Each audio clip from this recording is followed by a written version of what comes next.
Bab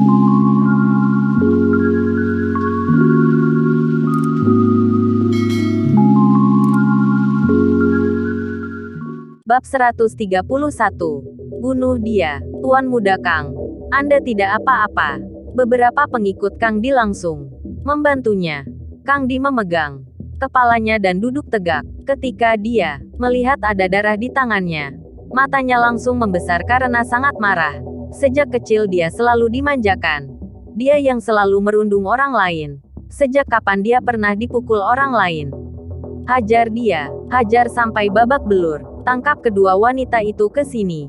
Bukannya dia mau melindunginya. Aku mau lihat bagaimana dia akan melindunginya, teriak Kang Di ke arah Ren Hao. Beberapa pengikutnya langsung menerima perintah. Sepertinya kamu sudah bosan hidup. Tuan Muda Kang juga berani kamu pukul. Bilang saja kalau cari mati. Aku akan menghajarmu. Beberapa orang sambil memaki Ren Hao dan berlari ke arah mereka. Kakak Long dan Kakak Fei langsung mengambil kursi. Saat ini walaupun Ren Hao takut, tapi dia lebih takut adiknya dipukuli. Ren Hao melindungi adiknya dari depan. Dia sudah memutuskan dalam hati. Hari ini walaupun dirinya dipukul sampai mati, dia juga tidak akan membiarkan Ren Xin terluka. Plak, ketika para pengikut Kang Di mendekat, mereka langsung menamparkan wajah Ren Hao. Mulutnya mengeluarkan darah. Tapi Ren Hao sama sekali tidak bergerak dan melindungi Ren Xin di belakangnya. Tatapannya begitu tegas. Selama ada dia, tidak ada yang bisa membawa Ren Xin pergi. Lepaskan, Kakak Long berteriak dengan keras. Semua pengikut yang berdiri di depan Ren Xin langsung menjauh. Teriakan, Kakak Long diikuti pukulan keras ke arah kepala Ren Hao dengan kursi. Kursinya hancur berantakan. Kepala Ren Hao terasa begitu sakit. Seperti ada serpihan yang masuk ke dalam kepalanya, membuat kesadarannya menjadi tidak jelas. Walaupun begitu, dia tetap melindungi Ren Xin di belakangnya. Kakak, ketika kursinya hancur, berantakan, Ren Xin ketakutan setengah mati. Dia menutup telinganya dan menutup matanya, menundukkan kepalanya dan badannya terlihat meringkuk. Ketika dia membuka matanya, Ren Hao masih melindunginya dari depan. Hanya saja, kepalanya mengucurkan darah segar. Ren Xin sangat kaget, juga kesal dan terharu. Dia memeluk kepala Ren Hao dan menangis tanpa suara. Kakak, bagaimana denganmu? Bagaimana denganmu? Ternyata mereka kakak adik. Hajar mereka. Kalau mati, aku yang tanggung. Kang Di berteriak dengan kesal dari samping. Dan hajar juga yang satu lagi. Wanita itu kalau bisa kalian rebut, aku berikan kepada kalian. Setelah Kang Di berkata begitu, beberapa orang langsung berlari ke arah Wang Yao. Kali ini, Yinting juga menjadi bersemangat karena Ren Hao. Dia juga melindungi Wang Yao ke belakangnya. Yinting juga sudah memutuskan tidak boleh mempermalukan sahabatnya. Hari ini kalau mati di sini, bisa mati bermandi darah dengan sahabatnya sendiri. Tentu tidak ada penyesalan lagi. Dengan begitu, Ren Hao dan Yinting berusaha bertahan sekuat tenaga. Tapi, dengan pukulan lawan yang tidak mempedulikan mereka, sepertinya dalam 5 menit lagi, kehidupan mereka akan berakhir. Ren Xin dan Wang Yao sama sekali tidak terluka, tapi mereka terus menangis dengan keras. Ren Xin ingin maju dan melindungi kakaknya, tapi Ren Hao tetap melindunginya dari depan dan tidak membiarkannya maju. Wang Yao juga dilindungi oleh Yinting dari depan. Dia menarik baju Yinting. Sepertinya dia hampir kehilangan akal sehat karena ketakutan. Orang-orang di restoran juga tidak tega melihat semua ini. Tapi mereka tidak sanggup ikut campur. Karena sekali saja mereka ikut campur, nyawa mereka mungkin akan berakhir juga. Siapa yang berani bercanda dengan nyawa mereka sendiri? Banyak orang yang tidak ingin terseret ke masalah ini. Atau yang tamu yang membawa anak kecil. Semuanya berbondong-bondong kabur dari sini. Melihat Ren Hao dan Yinting dihajar seperti itu, Kang Di merasa lebih senang. Dua bocah miskin yang berani mengganggu dirinya. Ini adalah hukuman yang seharusnya mereka dapatkan. Hei, apa yang kalian lakukan? Berhenti. Saat ini, Qin Lang baru keluar dari kamar mandi. Melihat semua ini, dia merasa sangat kaget dan marah. Selesai buang air, dia menelepon Shen Wanqian untuk menjemput Wu Yuan mereka dan diantar ke tempat yang aman. Dia sebenarnya juga mendengar suara ribut di luar. Hanya saja dia tidak menyangka ternyata suaranya berasal Ren Hao mereka. Dan sekarang melihat 5-6 orang memukul Ren Hao dan Yinting, Qin Lang tanpa basa-basi langsung berlari ke arah mereka. Ah, sialan. Dalam sekali loncatan, Qin Lang langsung menendang 2 orang. Dia mengambil 2 botol kaca dari meja dan dipukul ke arah 2 orang lainnya. Sama sekali tidak menyimpan tenaganya. Prang-prang, terdengar 2 kali suara yang kencang. 1 botol kaca sudah hancur. Yang satunya lagi masih utuh. Tapi ujung botol kacanya dipenuhi dengan darah yang menetes. Di saat yang sama, kedua orang yang dipukul langsung terjatuh ke lantai. 1 orang memegang kepalanya sambil berguling seperti ikan sedang digoreng. Yang satunya lagi terjatuh dan tidak bergerak lagi. Di kepalanya ada sebuah luka dan darahnya mengalir keluar dengan deras.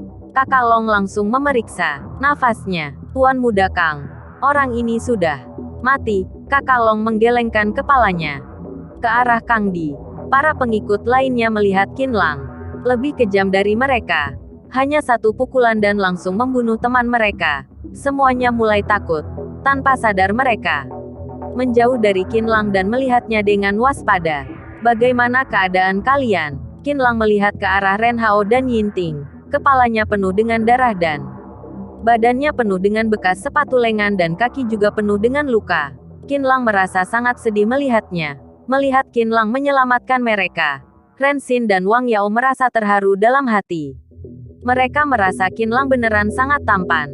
Melihat ekspresi seriusnya, sama sekali tidak ada rasa takut. Mereka merasa pria ini beneran sangat hebat dan bernyali. Seluruh tubuhnya mengeluarkan aura pria sejati. Tidak masalah, kata Ren Hao. Kelopak matanya sudah tidak bisa terbuka. Dia dan Yinting duduk lemas di lantai. Kakak, kamu tidak apa-apa. Perhatian Ren Xin langsung mengarah ke kakaknya lagi. Dia memeluk Ren Hao dan menangis dengan kencang. Wang Yao juga berada di samping Yinting untuk menjaganya. Tidak apa-apa. Kakak baik-baik saja. Yang penting kamu tidak apa-apa, kata Ren Hao sambil tersenyum. Qin Lang langsung menelepon rumah sakit dan menyuruh mereka mengutus ambulan ke sini. Apa yang terjadi, Tuan Muda Kang? Anda kenapa? Ketika aula besar ini berada dalam kondisi canggung, dari luar masuk 1 orang. Orang itu adalah Liang Hui. Asuai ikut di belakangnya. Dia masih saja memakai pakaian aneh dan memakai topeng berwarna putih. Ketika dia melihat Qin Lang berada di lokasi, tatapan berhenti beberapa detik di Qin Lang. Anda terluka. Siapa yang memukulmu? Apakah dia tidak ingin hidup lagi? Liang Hui berjalan ke depan Kang Di dan bertanya dengan penuh perhatian. Melihat tatapan Kang Di mengarah ke Qin Lang dan yang lainnya, Liang Hui lalu melihat ke arah Qin Lang dan tersenyum dingin. Kamu lagi? Sialan. Bahkan Tuan Muda Kang juga berani kamu ganggu. Sepertinya kamu beneran sudah bosan hidup. Liang Hui, bocah ini cukup kejam. Kamu jangan bergerak dulu. Aku sudah memanggil beberapa bawahan kemari. Kita akan membunuhnya di sini, Kang Di berkata sambil melihat Qin Lang dengan waspada. Hari ini dia hanya kebetulan datang ke Yonghe Park. Para pengikutnya rata-rata yang lemah. Tadi dia sudah menelepon beberapa orang hebat dari tempat lain dan menyuruh mereka segera datang ke Yonghe Park. Tuan Muda Kang, orang ini berani mengganggu Anda. Sebagai temanmu, mana mungkin aku bisa membiarkannya. Sekarang aku akan membantu Anda membereskan 3 orang brengsek ini. Biar mereka tahu siapa yang tidak boleh mereka sentuh. Liang Hui sangat ingin membalaskan dendam untuk Kang Di. Dia merasa ini adalah kesempatan untuk mendapat perhatian Kang Di. Memperdekat hubungan dia dan Kang Di. Apalagi, mungkin Tuan Muda Kang tahu, tapi bocah ini pernah memukulku dan menghancurkan acara pernyataan cintaku. Jadi entah demi Anda atau demi aku sendiri, mana mungkin aku membiarkan bocah ini sombong di depan Anda. Baik, kamu juga seharusnya tahu dia punya kemampuan. Setiap gerakannya sangat kejam. Dia sudah membunuh 1 bawahanku. Aku takut kamu tidak bisa menang darinya. Kang Di ternyata menerima sikap baik dari Liang Hui. Hatinya mulai merasa dekat dengan Liang Hui. Tuan Muda Kang terlalu khawatir. Memang kenapa kalau aku kalah darinya? Untuk menghadapi bocah seperti ini, orang dengan status seperti kita akan mengotori tangan kita kalau kita turun tangan sendiri, kata Liang Hui sambil menyindirnya. Dia melihat ke arah Asuai. Biarkan dia yang menghabisinya. Beberapa hari ini, luka Asuai sudah membaik. Liang Hui sudah menanyakannya. Dengan kemampuannya, kenapa bisa dilukai oleh Qin Lang di bar Yuruo kemarin? Asuai bilang kalau waktu itu dia bengong sesaat, sehingga tertusuk oleh Qin Lang. Qin Lang sebenarnya sama sekali bukan lawannya. Liang Hui juga merasa, dengan kemampuan Asuai, membunuh Qin Lang adalah hal yang sangat gampang. Waktu itu, hanyalah hal di luar dugaan. Dia, Tuan Muda Kang melihat Asuai dengan curiga. Orang ini begitu pendek dan terlihat lemah. Bagaimana mungkin bisa melawan bocah yang tidak sayang nyawa itu? Tuan Muda Liang, kamu sudah melihatnya. Di sana sudah mati satu orang. Dia terlihat lebih kuat dari bawahan aneh kamu itu. Kamu sebaiknya jangan membiarkannya mati sia-sia. Lebih baik kita tunggu bawahan Tuan Muda Kang datang saja. Saat ini, Gao Yuan yang dari tadi diam tiba-tiba menantang kata-kata Liang Hui. Mereka berdua adalah generasi kedua yang kaya yang berusaha mencari perhatian. Kang Di, Gao Yuan tentu tidak berharap Liang Hui bisa berjuang di depan Kang Di dan mendapatkan perhatian Kang Di. Apalagi, dia dan Liang Hui memang saling tidak suka. Oh, Tuan Muda Gao. Ada sebuah pepatah berkata, sesuatu yang terkonsentrasi adalah hal terbaik, tidak apa. Apa? Kamu tidak belajar jadi pasti tidak pernah dengar. Bukan salah kamu, kata Liang Hui menyindir Gao Yuan. Gao Yuan berjalan dengan kesal ke arah Liang Hui dan ingin berdebat dengannya. Ketika dia sampai di depan Liang Hui, belum sempat berbicara, dia langsung dilempar oleh Asuai dengan teknik lemparan melalui bahu dan terjatuh ke lantai. Gao Yuan berteriak kesakitan dan Asuai sudah kembali lagi ke sisi Liang Hui. Bagus sekali. Akhirnya tahu membantu tuanmu menghajar orang jahat. Liang Hui berkata sambil mengelus kepala Asuai, seperti sedang mengelus seekor anjing. Bagus. Bocah ini sepertinya cukup hebat. Biarkan dia menghajar mereka bertiga. Tidak perlu menyimpan tenaga. Bunuh saja mereka. Aku yang tanggung jawab, kata Kang Di sambil menunjuk ke arah Qin Lang. Baik. Ikuti perintah Tuan Muda Kang. Liang Hui merasa kalau kali ini bisa membunuh Qin Lang dan yang lain. Selain membalaskan dendam dirinya, dia juga bisa mendapatkan perhatian Kang Di. Membunuh burung dengan satu batu. Liang Hui merangkul bahu Asuai dan menunjuk ke arah Qin Lang. Asuai, bunuh bocah itu untukku. Setelah menyelesaikan misinya, tuanmu akan tambahkan 500 yuan untukmu setiap bulan dan akan membelikan lagi baju baru untukmu. Agar kamu sama tampannya dengan tuanmu dan Tuan Muda Kang. Cepat pergi. Liang Hui memberikan sebuah pisau kepada Asuai dan mendorongnya ke depan. Tapi Asuai hanya menatap Qin Lang dan tidak bergerak. Qin Lang berdiri di depan Ren Hao dan menatap Asuai dengan tenang. Asuai, kenapa denganmu? Cepat, bunuh dia. Potong kepalanya. Cepat pergi. Teriak Liang Hui dari belakang Asuai. Tapi tangan Asuai memegang pisau dan sama sekali tidak bergerak. Walaupun tidak terlihat wajahnya, tapi matanya terlihat sedang bergetar. Apa yang terjadi? Kenapa dia tidak mendengarkan kata-katamu? Tanya Kang Di dengan wajah cemberut. Liang Hui tersenyum canggung. Dia berjalan ke belakang Asuai dan memukul kepalanya dengan keras beberapa kali. Brengsek, apakah kamu tidak ingin mendengarkan ucapan tuanmu? Cepat bunuh dia, cepat pergi. Bab 132. Kebangkitan Asuai. Asuai seperti tidak bisa mendengar perintah Liang Hui. Dia berdiri di sana dan tidak bergerak sedikit pun. Dia ingat bahwa Qin Lang adalah temannya. Satu-satu temannya di dalam kehidupan ini. Bagaimana dia bisa membunuhnya? Apa yang kamu lakukan? Kenapa tidak mau melakukan perintah tuanmu? Aku yang memberikan makanan dan pakaian untukmu. Setiap bulan aku juga memberikan 20.000 yuan kepadamu. Kenapa tidak mendengar ucapan tuanmu? Asuai yang tidak mau menjalankan perintahnya membuat Liang Hui menggila. Dia tidak pernah menganggap Asuai sebagai manusia. dan Asuai menolak perintahnya di depan semua orang.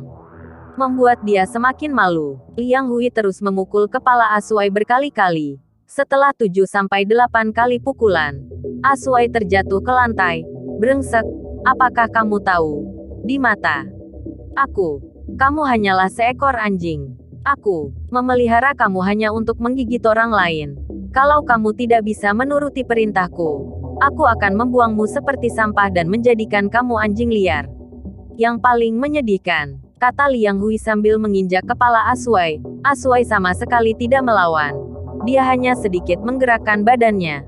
Liang Hui adalah penyelamatnya. Jadi dia pantas diperlakukan seperti ini oleh Liang Hui. Xiao Fan, cepat berdiri dan lawan dia. Kamu bukan anjingnya. Kamu adalah manusia. Tidak ada orang yang bisa memperlakukan kamu seperti itu. Cepat, berdiri. Qin Lang berdiri di depan Asuai dan berteriak kencang ke arahnya.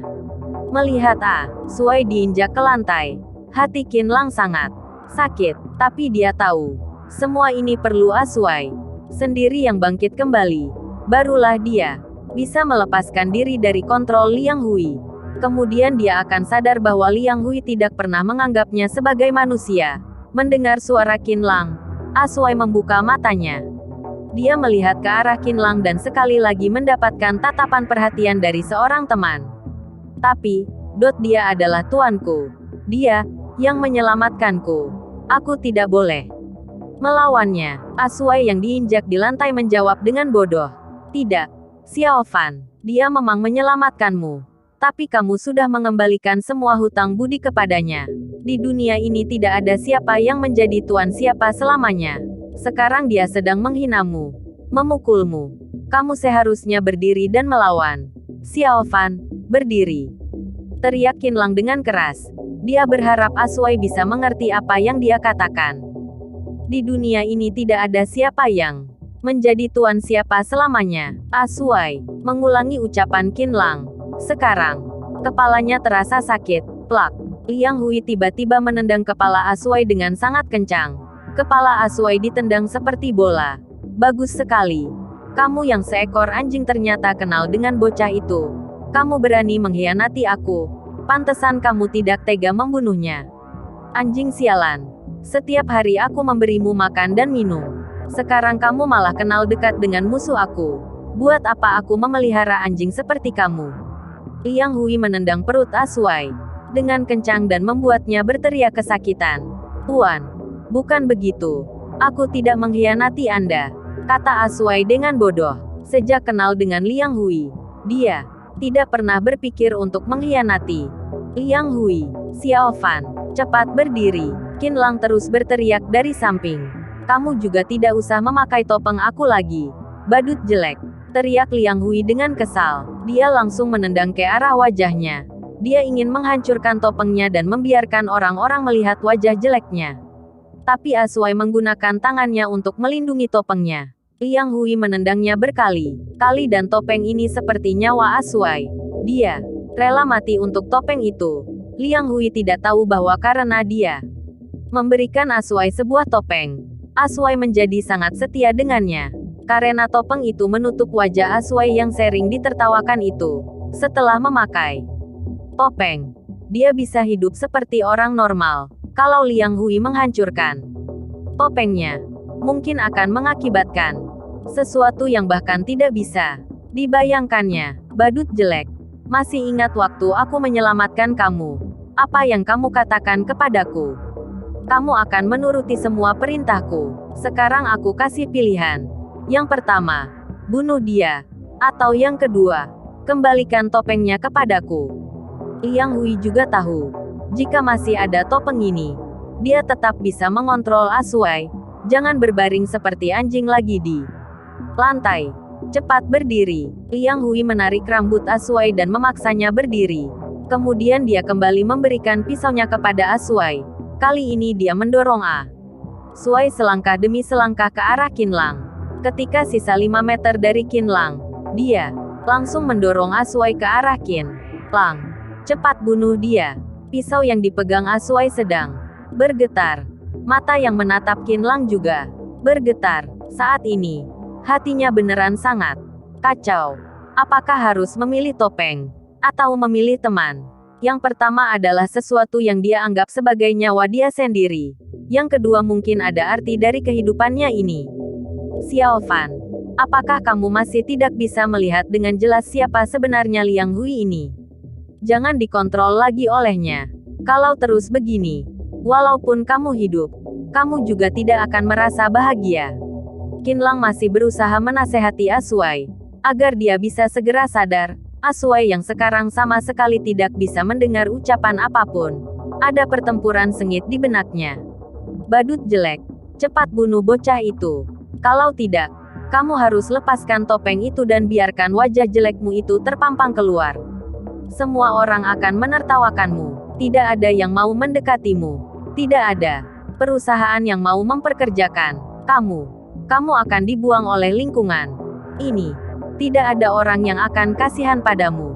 Liang Hui terus berteriak dari belakang. Asuai menutup matanya. Di benaknya muncul kekenangan-kenangan masa lalu. Ketika dia dimarahi, ditertawakan, disindir dan direndahkan orang-orang. Kami tidak mau bermain denganmu. Karena kamu adalah badut jelek. Sekelompok anak pergi dengan skuter. Hanya menyisakan Asuai yang berdiri di sana dan menatap mereka dengan bengong. Jangan lihat. Kalau tidak nanti malam bisa mimpi buruk. Seorang ibu menutup mata anaknya dan pergi dengan cepat. Pergilah. Walaupun kami mencari orang juga tidak akan memperkerjakan kamu. Kamu sudah mengganggu bisnis kami. Cepat pergi. Jangan sampai kami melihatmu lagi. Berdiri di depan tempat cuci mobil. Seorang bapak tua mendorong Asuai ke genangan air. Semua tubuh Asuai basah. Dia berdiri pelan-pelan dan berjalan pergi dari sana. Jelek sekali. Dia seharusnya tidak hidup di dunia ini. Hahaha. Hahaha. Telinga Asuai berdengung ratusan suara tertawa. Semuanya begitu lepas tertawanya. Begitu gila, begitu tidak peduli. Asuai menutup matanya lagi. Dia merasa sangat tidak enak. Gendang telinganya seperti mau pecah. Kepalanya seperti mau meledak. Jiwanya juga merasakan kesakitan yang tidak bisa terkatakan. Tiba-tiba Asuai berteriak seperti orang gila. Dia membuka matanya dengan cepat. Seluruh matanya penuh dengan garis darah merah. Dia mengangkat pisau di tangannya dan berlari ke arah Qinlang. Pisau yang tajam itu akan segera menusuknya. Cepat tusuk. Tidak masalah kalau kamu membunuhnya. Aku dan Tuan Muda Kang akan membantu mengeluarkan kamu. Melihat Asuai akan segera membunuh Qinlang, Liang Hui sangat bersemangat. Sikapnya juga menjadi lebih lembut. Dia berusaha mengontrol Asuai dan menyelesaikan pembunuhan ini. Tidak hanya dia, Tuan Muda Kang juga sangat bersemangat. Tatapan mereka penuh dengan kesenangan. Mereka berteriak dalam hati, "Bunuh dia! Bunuh dia!" Tapi Asuai tiba-tiba berhenti. Dia melihat ke wajah Qinlang. Matanya tetap begitu merah. Hanya saja di dalam benaknya, seperti ada sesuatu yang sedang bergejolak. Qinlang menatap Asuai dengan tegas. Kalau Asuai beneran menusuknya, dia hanya punya 80% kemungkinan untuk menghindar. Tapi kalau tidak bisa menghindar, maka dia hanya bisa mati di sini. Tapi Qinlang memutuskan untuk mengambil resiko ini.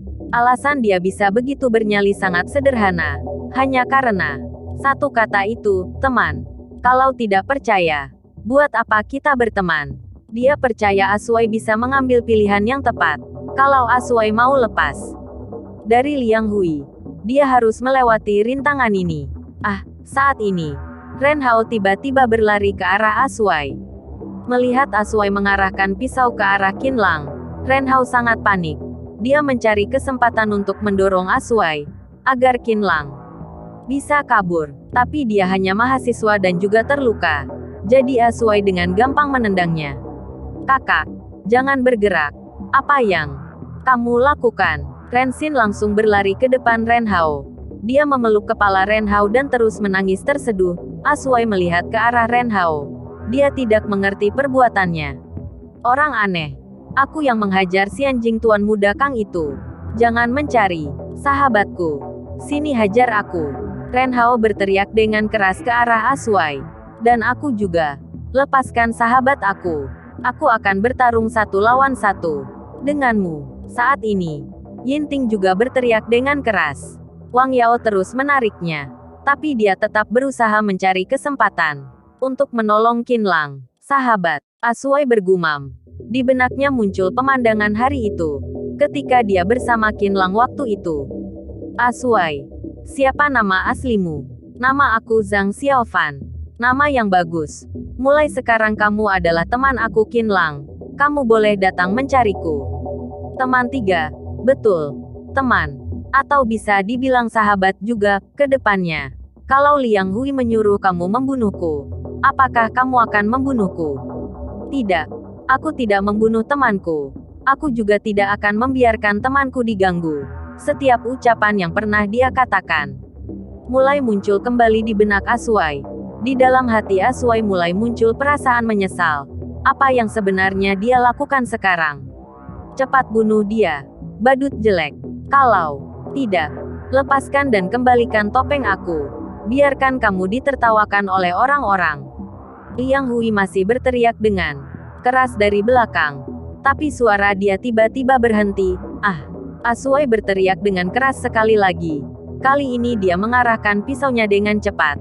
Tapi bukan ke arah Qin Lang, tapi malah ke arah Liang Hui yang berada di belakangnya. Badut jelek, kamu. Liang Hui melihat Asuai dengan tidak percaya. Dia bahkan tidak bisa bermimpi Asuai akan menusuknya. Di mata dia, Asuai hanyalah seekor anjing bau. Kenapa dia bisa menusuknya? Liang Hui mendesah lagi. Karena Asuai menggunakan tenaganya lebih dalam lagi. Setelah Asuai melepaskan tangannya, di perut Liang Hui sudah tertancap sebuah pisau. Liang Hui menggunakan tangannya untuk menahan pisaunya. Tapi darah segar sudah mulai keluar dari sela-sela tusukan. Dia ingin menjauh dari Asuai. Tapi kali ini dia terjatuh lemas ke lantai. Kang Di yang terkejut langsung menjauh dari mereka.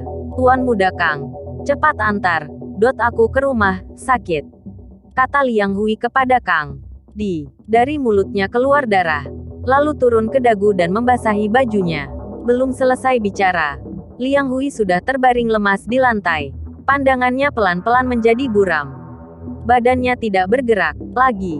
Satu-satunya hal yang masih bergerak adalah darah yang mengalir keluar dari mulut dan perutnya. Bab 133. Tidak perlu pergi menyerahkan diri. Aku membunuh tuanku. Aku membunuh tuanku. Kali ini, Asuai menjadi panik. Dia juga tidak pernah berpikir dirinya akan membunuh Liang Hui. Dengarkan aku, Xiaofan. Qin Lang memeluk Asuai yang panik itu. Dia menatap ke dalam matanya. Dia sudah mati. Kamu tidak usah takut. Aku akan menjamin keselamatan kamu. Tapi dia adalah penyelamatku. Tidak ada dia berarti tidak ada aku. Setiap hari aku diberikan makan. Dia memberikan semua sandang dan pangan kepadaku dan ternyata aku malah membunuhnya. Asuai merasa sangat kacau dalam hatinya. Dia juga sangat merasa bersalah. Dia tidak pernah menganggap kamu sebagai manusia dan hanya menganggap kamu seperti seekor anjing. Kamu tidak perlu merasa menyesal. Apakah kamu lupa bagaimana dia menendangmu? Kalau kamu tidak mau melakukan sesuatu untuknya, wujud aslinya akan keluar.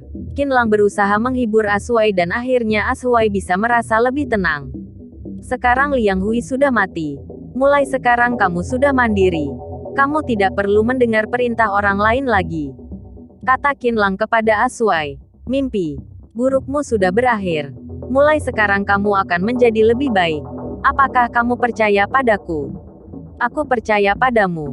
Karena kamu adalah teman aku, kata Asuai yang sudah merasa lebih tenang. Lia, sahabatku yang baik, kata Qin Lang sambil menepuk bahu Asuai. Rasa tidak tenang di dalam hatinya akhirnya berkurang. Mereka berdua berdiri bersama dan melihat ke arah Kang Di. Kali ini Kang Di langsung menggigil. Tuan Muda Kang, apa yang terjadi? Saat ini, beberapa orang yang dipanggil Kang Di akhirnya datang. 7-8 orang yang bertubuh tinggi masuk ke dalam. Cepat bunuh mereka. Kang Di langsung menunjuk ke arah Qin Lang. 7-8 orang berlari ke arah Qin Lang. Kang Di dan yang lainnya sudah melihat pemandangan menyeramkan tadi. Mereka mana berani tinggal di restoran lagi. Beberapa dari mereka langsung menggunakan kesempatan untuk kabur ke arah pintu keluar. Qin Lang, aku akan membantumu. Ashuai tidak akan membiarkan temannya terluka. Dia juga bersiap bertempur. Sialan.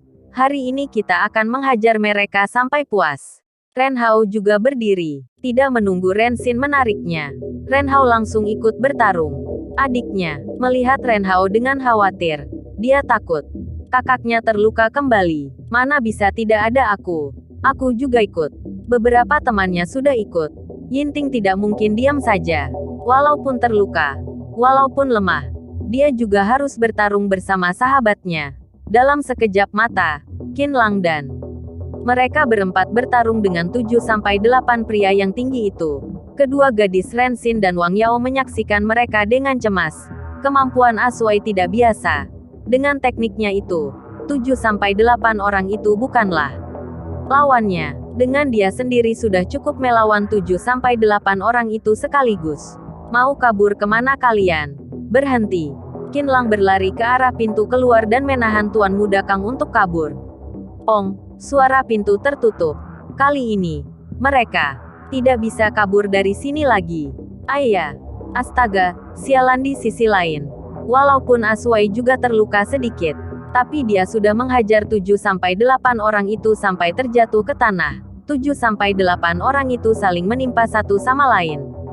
Satu kaki Ashuai menginjak meja dan satunya lagi menginjak orang yang paling atas. Ketika kakinya menginjak mereka dengan kuat, 7-8 orang ini langsung berteriak bersamaan.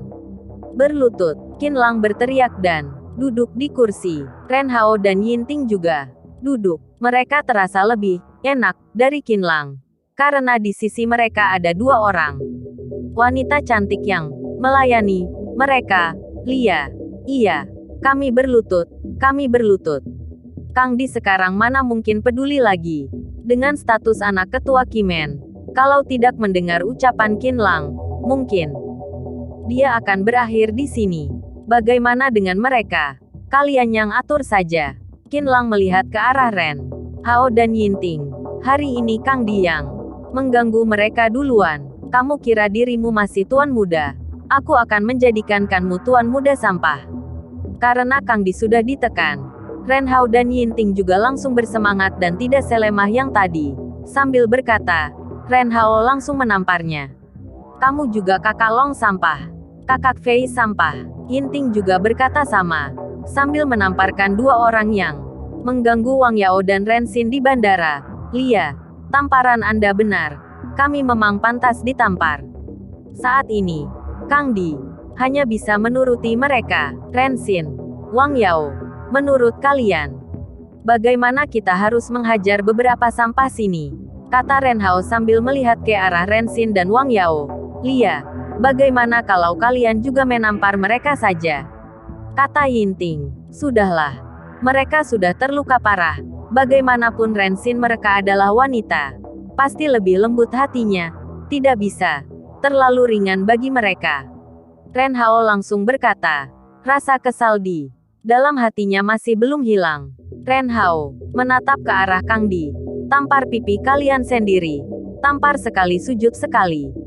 Mulai, Kang Di mereka mana berani tidak menurut. Mereka semua mulai dari bersujud. Setelah itu langsung menampar pipi. Mereka sama sekali tidak berani berpura-pura. Karena takut jika Ren Hao mereka marah, pasti akan membunuh mereka. Dua mayat di sana sudah membuat mereka menggigil. Jadi semuanya menamparkan diri mereka dengan sangat kuat. Kang Di, yang hanya menamparkan 3-4 kali, sudah membuat wajahnya bengkak. Keningnya juga sudah menghitam. Gao Yuan juga ikut melakukannya. Dia lebih bersemangat dari siapapun.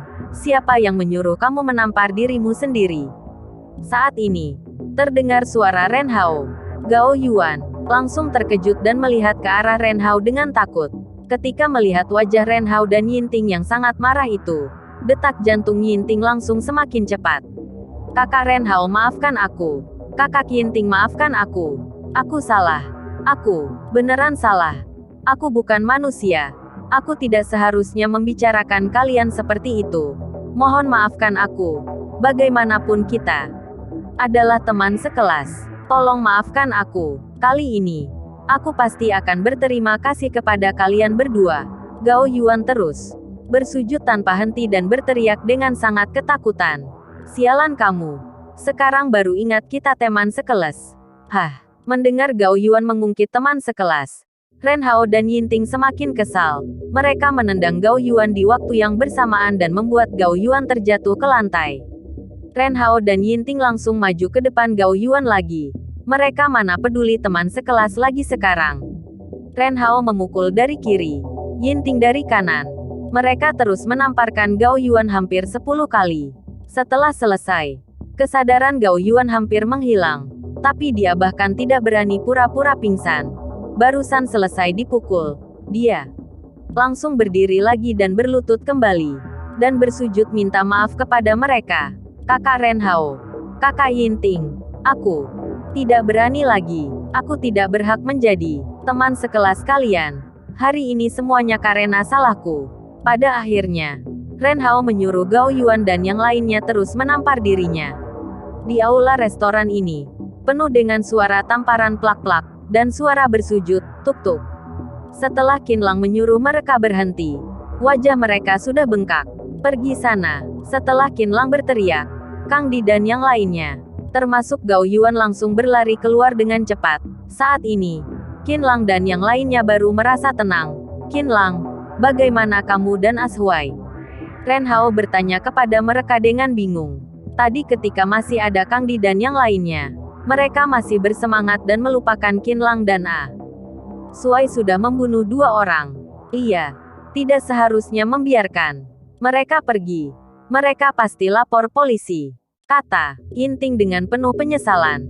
Sebelum polisi datang, kalian berdua cepat kabur, keluar dari kota ini. Mungkin masih bisa hidup.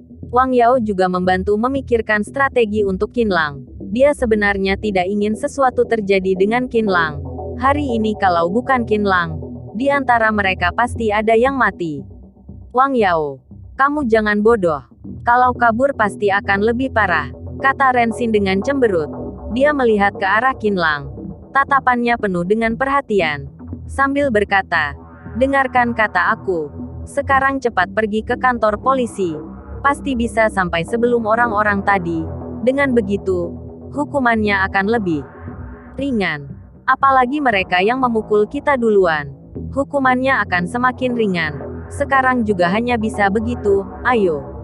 Lebih baik dipenjara daripada dihukum mati. Ren Hao mereka juga setuju dengan ucapan Ren Xin. Mereka akan membawa Qinlang dan Ashuai pergi menyerahkan diri ke kantor polisi. Tidak perlu. Qinlang tidak bergerak. Dia melihat ekspresi orang-orang yang bingung dan berkata, aku dan Ashuai tidak perlu ke kantor polisi. Kami berdua tidak apa-apa. Nanti akan ada orang yang membereskan masalah ini untukku. Tidak apa-apa. Qinlang, jangan bodoh lagi. Kalau terus begini, orang-orang itu sudah pasti sampai kantor polisi. Kita harus cepat pergi dari sini. Kalau tidak, kita tidak bisa menyerahkan diri lagi. Ren Hao mereka sama sekali tidak percaya ucapan Qinlang. Ini adalah nyawa 2 orang. Bahkan Ma Wantang, direktur utama grup Tianxi juga tidak mungkin menyelesaikannya. Mereka juga tahu dengan kondisi Qinlang. Mana mungkin ada yang bisa membereskan hal ini untuknya. Tidak perlu. Sekarang pergi ke kantor polisi malah akan mendapat masalah. Qinlang mendorong Ren Hao dan yang lainnya. Dia juga tidak bisa membicarakan detail dengan mereka. Kalian tunggu sebentar. Aku telepon dulu. Sambil berkata, Qinlang langsung berjalan ke samping dan menelepon Shen Wanqian. Dengarkan aku. Sekarang ada 2 orang mati di Yonghe Park. 1 orang, bawahan Tuan Muda Kang yang berasal dari Kimen. 1 lagi bernama Liang Hui. Generasi kedua yang kaya di Jinling. Sekarang kamu langsung suruh orang datang urusin. Di sini juga ada beberapa teman aku. Harus amankan mereka juga. Selain itu, tidak ada yang perlu ditanyakan lagi. Qinlang juga merasa tidak enak. Belakangan ini dia terus membunuh orang dan merepotkan Shen Wanqian.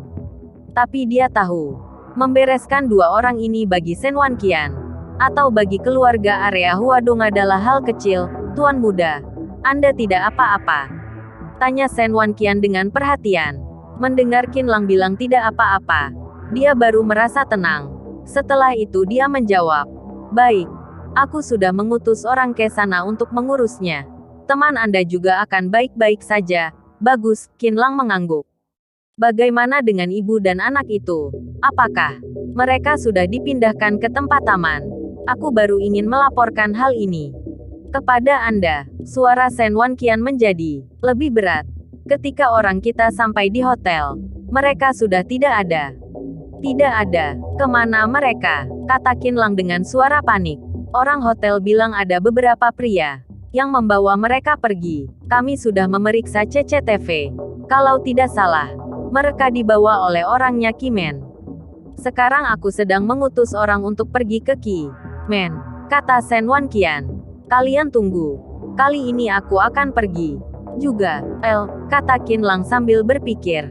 Kalau Wu Yiyuan dan anaknya jatuh ke tangan Kimen, pasti akan sangat berbahaya. Qinlang tidak punya waktu untuk menunggu lagi. Dia harus pergi dan menyelamatkan kedua orang itu. Selesai berkata, Qinlang langsung mematikan ponselnya. Semua orang mendengar Qinlang yang membicarakan. Tuan Shen, Kimen, ibu dan anak, mereka sama sekali tidak mengerti. Di dalam hati mereka hanya khawatir dengan dia dan Ashuai. Kalian tinggal di sini. Siapapun tidak boleh keluar. Sebentar lagi akan ada orang datang untuk membereskannya. Mereka juga akan mengantar kalian ke tempat aman, kata Qinlang. Setelah selesai, dia langsung berjalan keluar. Walaupun semua orang masih tidak percaya Qinlang beneran mencari orang untuk membereskan hal ini. Tapi sekarang, Qinlang juga tidak ada waktu menjelaskan kepada mereka. Qinlang tiba-tiba merasa ada yang mengikutinya dari belakang. Ketika berbalik, dia melihat Ashuai. Kamu ada masalah? Aku akan membantumu. Ashuai sama sekali tidak peduli tentang pembunuhannya. Walaupun harus dihukum mati, dia juga tidak menyesal. Dia hanya tidak ingin membiarkan temannya sedih. Kamu di sini saja. Lindungi mereka. Mereka ada temanku. Juga adalah temanmu. Kata Qinlang kepada Ashuai. Ashua mengangguk dan kembali ke sisi Renhao mereka. Saat ini, Qinlang sudah berlari keluar dengan cepat. Dia takut kalau telat sedikit saja, Wu Yiyuan dan anaknya pasti akan terjadi sesuatu. Bab 134. Ibu tidak akan menjadi wanitanya orang jahat. Saat ini, di depan sebuah restoran bernama Little Hong Kong, berhenti sebuah mobil Mercedes-Benz hitam. Interior, Little Hong Kong, tidak semewah Yonghe Park, hotel Berkeley dan restoran mewah lainnya. Restoran ini kelihatan sangat sederhana. Tapi plank toko yang bernama Little Hong Kong tertulis dengan penuh aura dunia bawah tanah. Ini merupakan tempat yang sangat penting bagi Liki dalam perjalanan pengembangan Kimen. Hari ini, Liki dan orang Kimen lainnya ada di sini untuk mengadakan rapat kesimpulan untuk semester pertama tahun ini. Turun. Wu Yiyuan dan anaknya didorong turun dari mobil oleh dua orang pria besar. Setelah itu, satu pria lainnya mendorong Wu Yiyuan masuk ke dalam restoran. Ibu, aku takut, kata Jia dengan suara kecil. Sejak mereka ditangkap oleh orang-orang ini di hotel, Jia sudah sangat ketakutan. Saat ini ketika masuk ke dalam Little Hong Kong, Jia merasa seperti sedang masuk ke dalam gerbang neraka. Jangan takut, Jia, jangan takut. Ibu akan melindungi kamu dengan baik. Wu Yiyuan memeluk Jia dan berbisik di telinganya. Dia sendiri juga seorang wanita. Mana mungkin tidak takut. Tapi sekarang di depan putrinya, dia harus bersikap kuat. Di dalam restoran terbagi menjadi beberapa area transparan dan sekatannya membuat areanya tidak saling tersambung. Luasnya sekitar 400 sampai 500 meter persegi dan kedalamannya cukup panjang. Saat ini, di dalam restoran penuh dengan asap rokok, total ada 20 meja lebih. Setiap meja penuh dengan pria muda dan pria parubaya. Umur mereka berkisar dari 20 sampai 45 tahun. Sangat sedikit yang berumur 50-an tahun ke atas. Setiap rambut mereka punya khas masing-masing. Ada yang memakai kalung emas besar. Ada yang penuh dengan tato badannya. Setiap orang-orang itu pasti ada yang merokok atau minum alkohol. Di dalam sana juga penuh dengan suara dadu. Setengah dari mereka juga ditemani oleh wanita yang memakai pakaian seksi. Semua orang ini adalah bawahan kuat di Kimen. Hari ini, rapat kesimpulan hanya diikuti oleh ketua umum yang bernama Liki dan beberapa ketua lainnya, beserta beberapa pemikir. Orang-orang lainnya cukup makan dan bermain di luar. Setelah Liki selesai nanti, mereka tinggal dikasih tahu saja hasilnya. Huk-huk, Wu Yiyuan tersedak oleh asap rokok yang pekat ini. Sejak masuk dari pintu, mereka berdua sudah mendapatkan perhatian banyak orang. Yo, wanita ini cantik juga. Kelihatannya masih sangat polos dan bersih. Sudah punya anak juga. Sepertinya tidak perlu melahirkan lagi. Wanita cantik sini ikut aku. Apakah kalian cari mati? Dia adalah wanita yang disukai oleh Ketua Maoyi. Kalau sampai Ketua Maoyi tahu, dia akan menguliti kalian hidup-hidup. Salah satu orang yang membawa Wu Yiyuan masuk, berkata sambil tertawa. Mendengar wanita ini adalah wanita yang disukai ketua mereka, tidak ada yang berani berbicara lagi. Cepat jalan. Pria itu mendorong Wu Yiyuan lagi. Ketua Umum Kimen, Liki dan yang lainnya sedang duduk di dalam. Ada area terbuka di dalam. Seperti ada panggung kecil yang lebih tinggi dari tempat duduk anggota lainnya di bawah. Ada meja bundar besar berwarna merah terang dan diduduki oleh 8 pria parubaya berusia 30-an 40-an. Semuanya adalah ketua dan para pemikir di Kimen, duduk di paling tengah.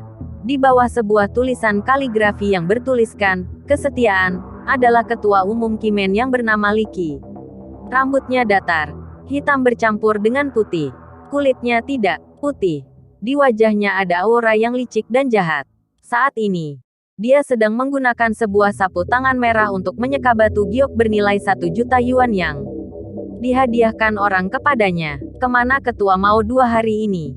Dia tidak memberitahu kita terlebih dahulu dan tidak muncul sampai sekarang di rapat yang penting ini. Beberapa ketua lainnya mulai berbisik karena ketidakhadiran ketua Mao. Tidak seharusnya begitu. Semester pertama ini, ketua Mao bisa dikatakan yang paling berkontribusi kepada Kimen. Beberapa restoran yang berada di bawah kekuasaannya memberikan uang perlindungan paling banyak. Dan juga, setelah organisasi Naga Biru musnah, kita Kimen bisa dengan cepat mengambil semua kekuasaan di dunia bawah tanah Jinling. Juga karena ada kontribusi ketua Mao. Dengan sifatnya itu, dia tidak mungkin tidak muncul. Apakah beneran seperti yang dirumorkan di luar? Ketua Mao sudah, kata seorang ketua lain dengan pelan. Walaupun dia tidak meneruskan ucapannya, tapi semua ketua lain juga bisa menebaknya. Ekspresi mereka menjadi suram dan melihat ke arah ketua umum mereka. Liki, Maoyi sudah menghilang 3 hari. Sejak kemarin sampai hari ini, Kimen sudah menggerakkan banyak orang untuk mencari keberadaannya. Tapi sampai sekarang masih tidak ada kabar sama sekali. Di luar sudah banyak rumor tentang kematian Maoyi. Seorang jenderal kuat seperti Maoyi kalau menghilang, maka akan memberikan dampak besar kepada Kimen. Tapi melihat Liki masih menyeka batu gioknya dengan santai, sama sekali tidak ada perasaan khawatir sama sekali. Kalau Maoyi mati ya sudah. Buat apa heboh begitu? Kimen yang sekarang tidak akan hancur karena seorang ketua menghilang, kata Liki sambil menatap seluruh orang dengan tatapan dingin, membuat jantung orang-orang berdebar kencang. Jinling yang sekarang, siapa yang berani melawan Kimen? Geng Hong, Geng Thunder, atau Nanking Hong? Walaupun memberikan mereka nyali besar sekalipun, apakah mereka berani? Beberapa ketua yang lain juga berpikir demikian. Dengan kemampuan Kimen sekarang, walaupun tidak ada Maoyi, orang lain juga tidak berani menyentuh Kimen. Setelah mengerti maksud Liki, mereka merasa lebih tenang dan juga senang. Di saat yang sama mereka juga mulai kagum dengan Liki yang bisa melihat masalah dengan begitu tenang. Tentu, walaupun ketua Mao tidak terlalu mempengaruhi kekuatan Kimen, tapi mayatnya Liki dari awal sudah menebak bahwa Maoyi sudah tidak ada di dunia ini lagi. Dia melihat ke orang-orang dan berkata, dengan sikap Maoyi, 3 hari tidak muncul dan kita tidak juga mendapatkan berita dia diculik. Sepertinya sudah tidak terselamatkan lagi. Semuanya juga setuju dengan pendapat Liki.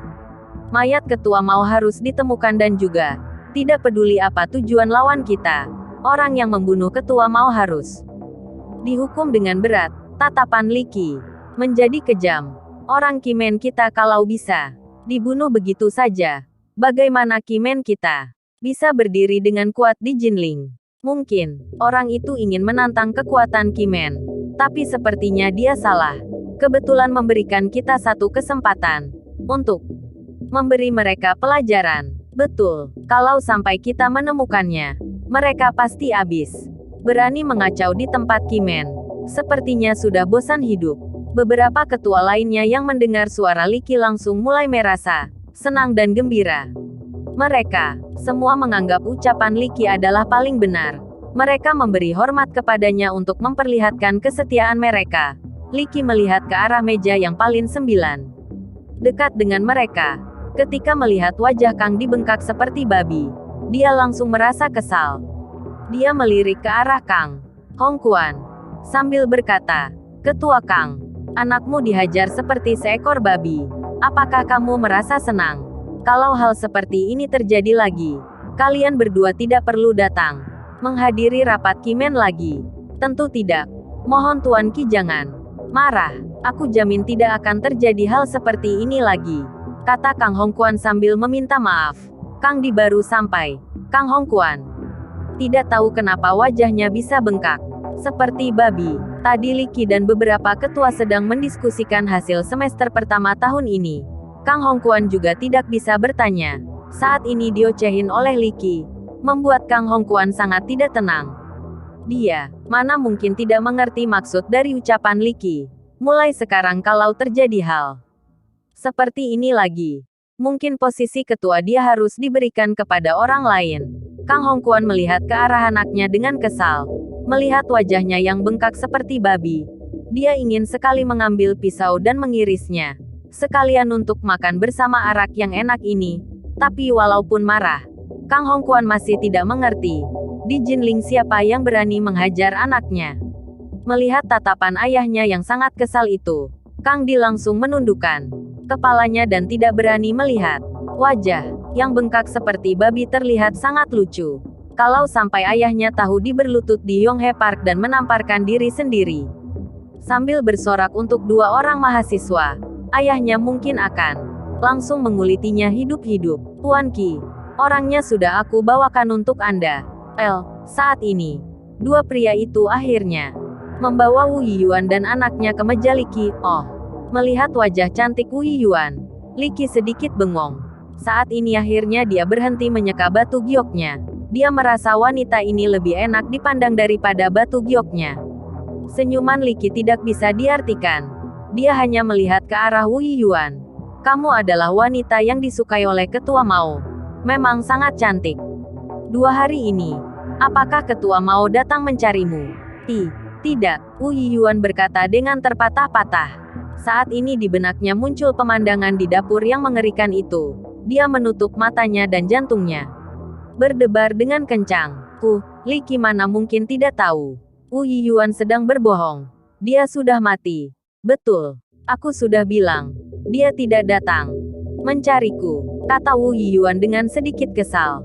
"Aku paling benci ada yang berbohong di depanku. Biasanya setiap orang yang berbohong di depanku harus dipotong 1 jari. Tapi hari ini ada pengecualian untukmu," kata Li Qi sambil tersenyum. Dia semakin merasa dirinya menyukai wanita ini. "Kalau Ketua Mao sudah mati, aku juga tidak bisa dibilang merebut wanita sahabatku. Jadi sini kamu, duduk di sampingku," kata Li Qi dengan alami. Seperti seorang kasiar yang sedang memerintah selirnya, Wu Yiyuan langsung takut dan memeluk Jia mundur beberapa langkah. "Ibu, aku takut. Mereka adalah orang jahat. Ayo kita pergi dari sini." Walaupun Jia anak kecil, kemampuannya untuk merasakan bahaya tidak lebih lemah dari kemampuan orang dewasa. Wu Yiyuan tidak berbicara. Dia hanya memeluk Jia dengan erat dan menatap Li Qi dengan waspada dan juga takut. "Tidak mau ke sini." "Baik." Li Qi lalu berdiri dan berjalan mendekat ke Wu Yiyuan. Wu Yiyuan ingin kabur, tapi sudah ditangkap lagi oleh 2 orang pria itu. "Ibu, aku takut." Jia menutup matanya dan berteriak. Ketika Li Qi sampai di depannya dan mengulurkan tangannya untuk menarik tangan Wu Yiyuan, Jia tiba-tiba membuka matanya dan menangkap tangan Li Qi lalu menggigitnya dengan kuat. Bocah sialan! Teriak Li Qi. Satu tangannya langsung menarik rambut Jia dan melemparnya ke atas. Bang! Terdengar suara Jia terjatuh ke lantai. Walaupun merasa sakit, tapi di mulutnya masih bergumam. Elbu. Dia hanya berharap Wu Yiyuan baik saja. Ini adalah pemikiran paling polos seorang anak-anak. Bocah, kalau kamu cari mati, aku akan mengabulkannya. Teriak Li Qi sambil mengangkat kakinya dengan tinggi. Kalau kakinya mengenai kepala Jia, apakah Jia masih bisa hidup? Tidak, teriak Wu Yiyuan dengan penuh ketakutan. Dia langsung menutupi Jia sebelum kaki Li Qi mengenainya. Dia menggunakan tubuhnya untuk melindungi Jia. Kaki Li Qi berhenti di udara.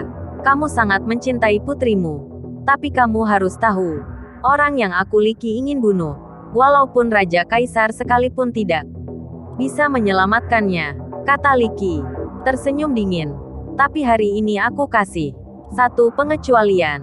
Mulai sekarang kamu harus menjadi wanitaku. Dengan begitu aku akan mengampuninya. Jika tidak mau, aku akan menghabisinya di depanmu.